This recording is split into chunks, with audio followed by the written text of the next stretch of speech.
अस्सलाम वालेकुम, मैं वसीम मलिक हूँ। मेरे साथ जुल्कर नैन इकबाल साहब और सदीक जान साहब मौजूद हैं। आज पाकिस्तान के पॉलिटिकल और जुडिशल लैंडस्केप पर एक अहम तरीन दिन है। सुप्रीम कोर्ट ऑफ पाकिस्तान में फुल कोर्ट पहले जुडिशल साइड पर और उसके बाद अब इंतज़ामी साइड पर होने जा रहा है। जब उसके बाद अडियाला जेल में तोशाखाना की समाअत है, बहनों को अडियाला जेल के अंदर जाने की इजाज़त मिल चुकी है।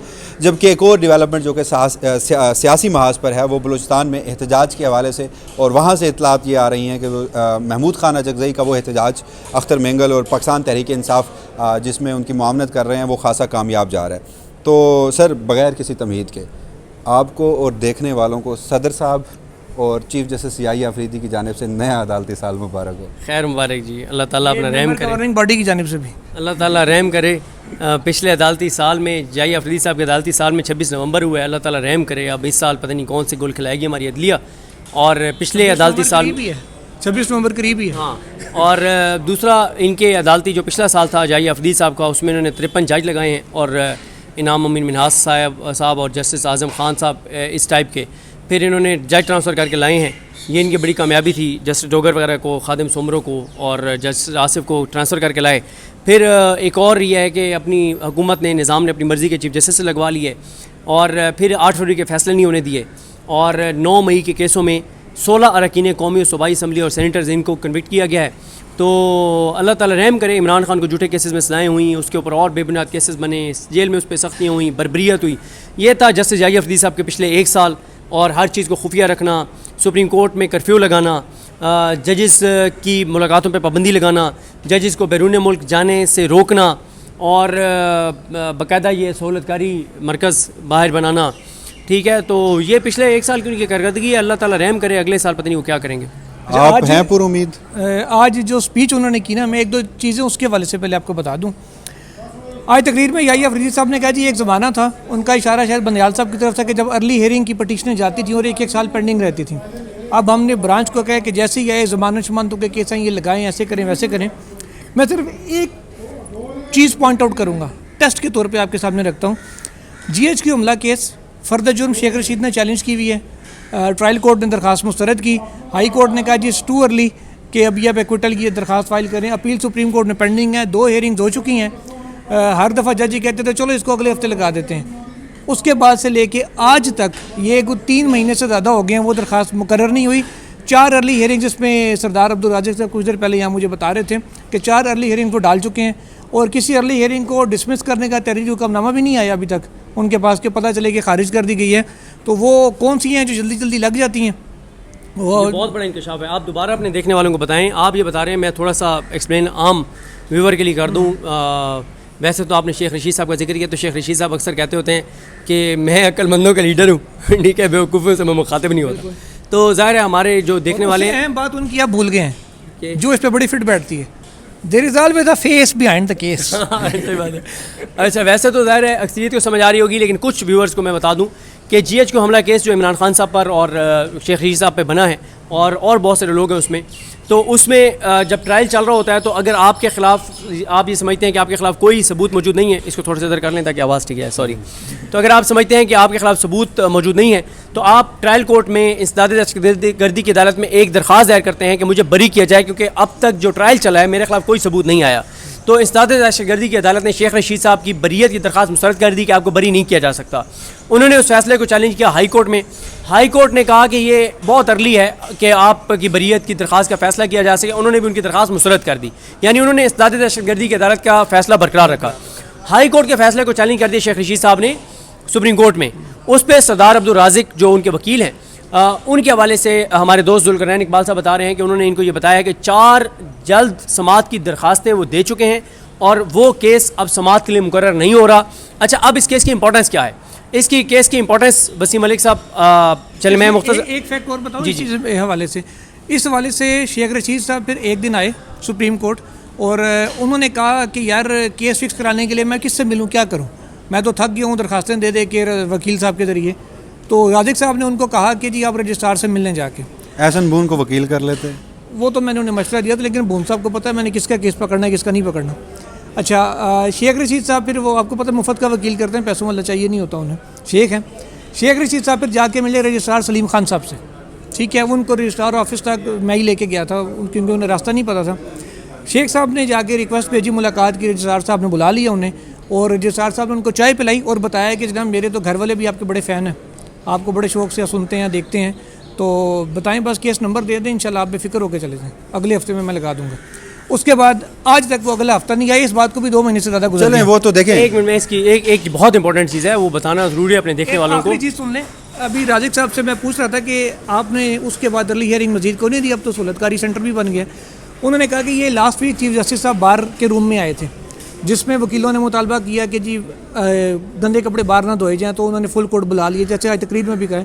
वो कहते इधर वो आके उन्होंने कह रहे थे कि जनाब बेल्स फौरी लग जाती हैं, ये होता है, तो मैंने उन्हें बताया कि जी मेरी तो एक बेल पटिशन है, वो 2-2.5 महीने हो गए फिक्स ही नहीं हो रही।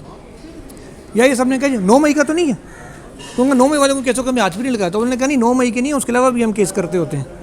तो ये अब देखें ना, इसकी बिल्कुल इसकी इंपॉर्टेंस ये है कि आप अगर तो याही अफदी साहब लगा देते हैं किसी आज़ाद जज के सामने, यानी इस वक्त ना अतर में काकड़ साहब के सामने लगे हैं अच्छा केस। हाँ, अगर वो ये केस लगा देते हैं मंसूर अली शाह साहब, आयशा मलिक साहिबा, अतर मिर्ला साहब, अतर मलिक शहजाद अहमद खान साहब, इन आज़ाद सबने भी लगाए, तो सारी बेलें काकड़ साहब ने दी हैं। चले अकील अब्बासी साहब, इनके कहने पे काकर साहब को भी ऐड कर लें, अकील अब्बासी जिनके मेंटोर काजी फैज़ ईसा हैं, ठीक है, और जिन्होंने अभी मखसूस इश्यूज़ के केस में जो फैसला दिया आपके सामने। अच्छा खैर, एक नाम इनकी फरमाइश पे ऐड कर रहे हैं, ये भी बेंच में आकर बैठे हैं, इनकी भी ओपिनियन लाजमी है। 9 मई के सारे को बेल इन्होंने ही दी है, काकड़ साहब ने, ठीक है, या नहीं अफगान साहब अपना आर्गूमेंट मुकम्मल। ये बात ठीक है।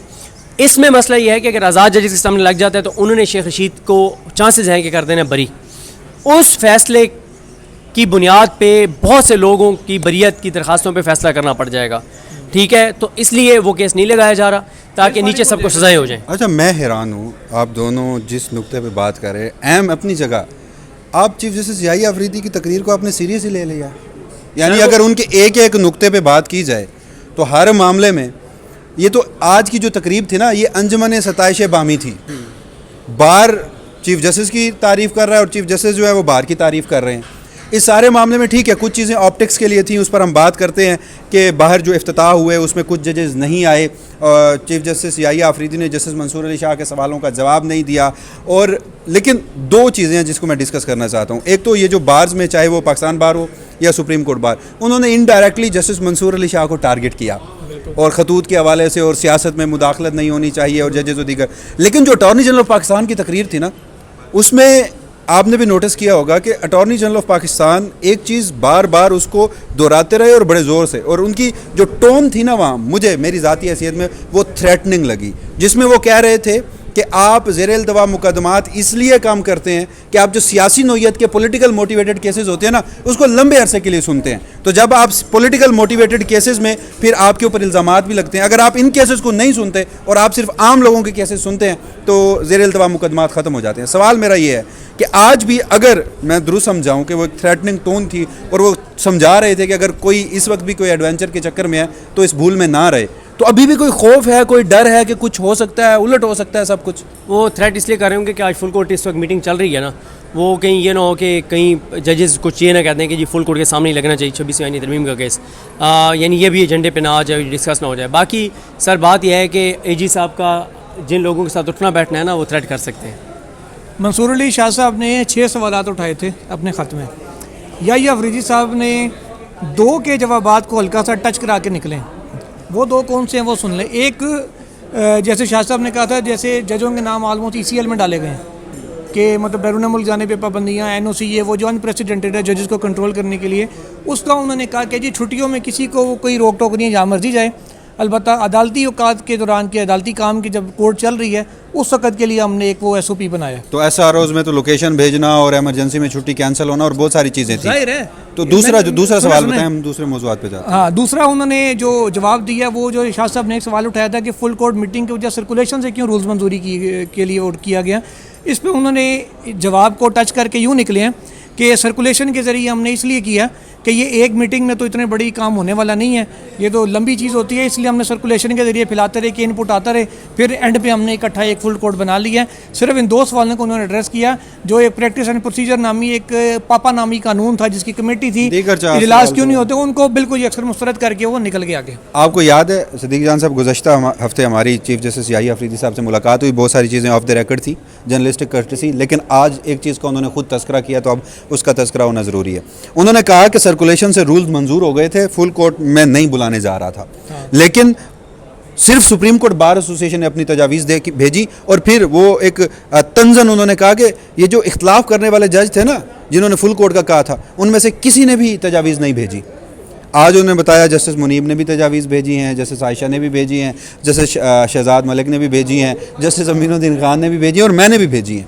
ये साहब ने भी भेजी। अब जस्टिस अमीनुद्दीन खान साहब ने सुप्रीम कोर्ट रूल्स में, देखिए आप उन पर तनकीद करते हैं, 50 साल बाद रूल्स बनने जा रहे हैं और उन्होंने इस तारीखी मौके पर अपने आप को कंट्रीब्यूट किया इस मामले में। बस अब एक चीज़ ध्यान में रखें कि जो तो रूल्स उन्होंने बनाने थे ना, वो भाई साहब ने दे दिए हैं।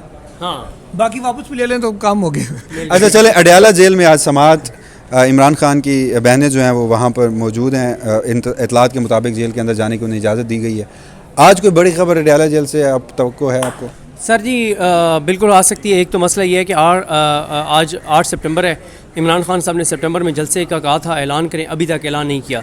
पीटीआई की जो बाहर क्या था ना, वो अमलन इमरान खान के साथ सामने खड़ी हो गई है कि नहीं मानते आपका हुक्म, ठीक है ना भाई। अगर आपने जलसा करना है तो आप दें ना तारीख, 10 दिन पहले दे दें, 20 दिन पहले दे दें ना, ताकि तैयारियाँ हों, ठीक है। वो मोमेंटम कौन सा पकड़ दकड़ नहीं। हाँ, वो मोमेंटम नहीं बना रहे।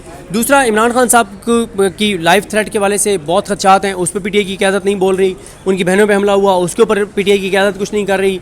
इमरान खान की रिहाई की तहरीक नहीं चल रही, हकीकी आज़ादी की तहरीक नहीं चल रही, अदलिया बहाली की, अदलिया की आज़ादी की तहरीक नहीं चल रही, बेगुनाह असीरान की रिहाई की तहरीक नहीं चल रही। मिलिट्री कोर्ट्स वाले फैसले के बाद अपील का हक देने की कानून साजी नहीं हो रही, उस पर कोई इमरान खान का अलकादरी केस नहीं लग रहा, उस पर कोई बात नहीं हो रही। मतलब किसी चीज़ पर पीटीआई की क़यादत, बाकी छोड़ें, सैलाबज़दा इलाकों में ये नहीं जा रहे, जाके हुकूमत को एक्सपोज करें, लोगों का पूछें, हाल वाल पूछें। ज़रूरी नहीं है कि पता है लोगों को कि पीटीआई के लोगों की अक्सरियत के पास अब वो पैसा नहीं है, वो बेचारे उनको मतलब जो उनको बर्बाद कर दिया इस निज़ाम ने। आप वैसे तो जाके लोगों को हाल वाल पूछ सकते हैं, आप वहाँ से जाके हुकूमत को एक्सपोज तो कर सकते हैं। पीटीआई के कितने MNAs MPs टिकट होल्डर्स के आपने वीडियो पैगाम देखे हैं कि जी यहाँ पे ग्राउंड पे कुछ नहीं हो रहा। तो पीटीआई की क़यादत असल में ना अर्दली है, लेले है और चाबी वाले खिलौने हैं, ये सरेंडर कर चुके हैं। शबाशी से बड़े ले लें पीटीआई के अंदर जो इस वक्त हैं। अच्छा, आज अडयाला के बाहर ना एक आपको कह लें कि रौनक भी लगी हुई नज़र आएगी, क्योंकि आलिया हमजा साहिबा ने वर्कर्स को भी कॉल दी है कि लास्ट टाइम अलीमा खान साहिबा के ऊपर जो अंडा फेंका गया था, उसके बाद से कि वर्कर्स वहाँ पहुँचे और उनकी हिफाजत को यकीनी बनाए वो वहाँ पे होंगी ताकि दोबारा ऐसा वाक़या पेश ना आए।